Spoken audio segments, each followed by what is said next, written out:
আচ্ছা একটা কথা বলেন তো, মেয়েরা যখন শ্বশুরবাড়ি আসে তখন তার শ্বশুরবাড়ির লোকদের সাথে এত হিংসা কেন করে? দুনিয়ার প্রত্যেকটা মেয়ে কেমন করে? সেটা আমি কিভাবে বলবো?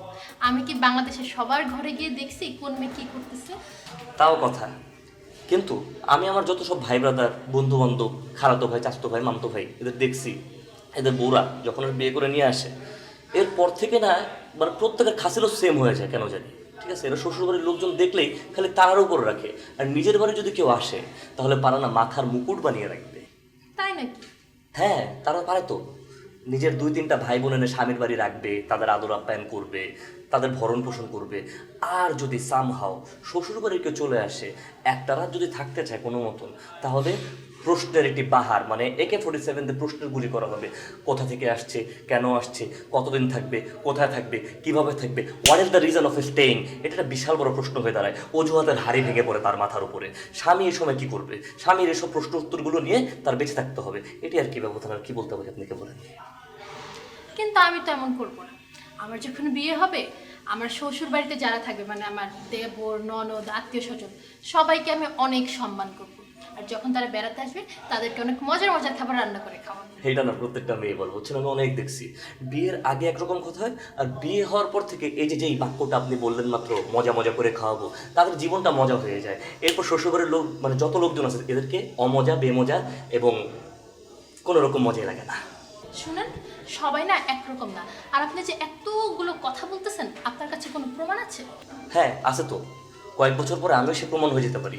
যেমন আমার জুলমত ভাই, বিয়ের আগে তার কিন্তু মাথায় চুল ছিল, 4-5 বছর যাওয়ার পরেই আমার ভাইয়ের মাথাটা স্টেডিয়াম হয়ে গিয়েছে, তেল মাখলে মনে হয় চকচকা, ঠিক আছে, টাক পড়ে গিয়েছে। আর আমার ভাবি, তার চুলগুলো হয়ে গেছে অতি সুন্দর। প্রতিনিয়ত সে বিভিন্ন জিনিসপত্র আনতে বলে আমার ভাইকে, এবং এসব আনতে আনতে আমার ভাইয়ের জীবনটা একদম ভ্যানিশ হয়ে গিয়েছে, ফিনিশ হয়ে গিয়েছে। মানে বুঝতে পারছেন তো, বউয়ের চুলের যত্ন করতে করতে নিজের চুল ভ্যানিশ হয়ে গিয়েছে, স্টেডিয়াম হয়ে গিয়েছে। হো, আর ছেলেরা মনে হয় বিয়ের পর মেয়েদেরকে একদম জ্বালায় না? মাথা খারাপ নাকি? কথাই তো বলতে পারো না, হাঁটু কাঁপে, থরথর করে।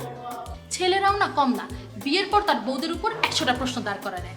বিয়ের আগে ছেলেদের 1000টা প্রেম থাকলেও কোনো দোষের না, আর মেয়ের যদি একটা প্রেম কোনোভাবে খুঁজে পায়, তাহলেই শুরু হয়ে যায় বউয়ের উপর কচলানো। কচলাতে কচলাতে এত প্রশ্ন করতে থাকে, এত সন্দেহ করতে থাকে।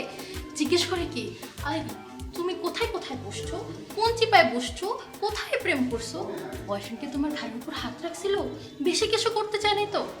আপনাদের মনের ভিতর এত চুলকানি কেন? আচ্ছা আপনি এত কিছু জানেন, আপনি কি ম্যারিড নাকি আনম্যারিড? আমাকে দেখে কি ম্যারিড মনে হয়? ঠিক বোঝা যাচ্ছে না আসলে। জি না মিস্টার। তাহলে আপনি ডিভোর্সি? ছি ছি, আপনি কি বলতেছেন এসব? আমার বড় বোনেরই তো এখনো বিয়ে হয়নি। আচ্ছা আচ্ছা, আমি এখনো স্টুডেন্ট। ও মানে কোচি, আচ্ছা। কি? না কিছু না, কিন্তু বিয়ের পর স্বামী যেহেতু খুচি করে কচলাকুচলি করে, এটা আপনি কিভাবে জানেন? তো আমার ফ্রেন্ডসের বিয়ে হয়েছে না, ওরা আমাকে বলে না? ও আচ্ছা, তাই না? আর আমি আপনার সাথে এতক্ষণ কেন কথা বলতেছি? ছি ছি ছি, আমি তো অচেনা মানুষদের সাথে কথা বলি না। ও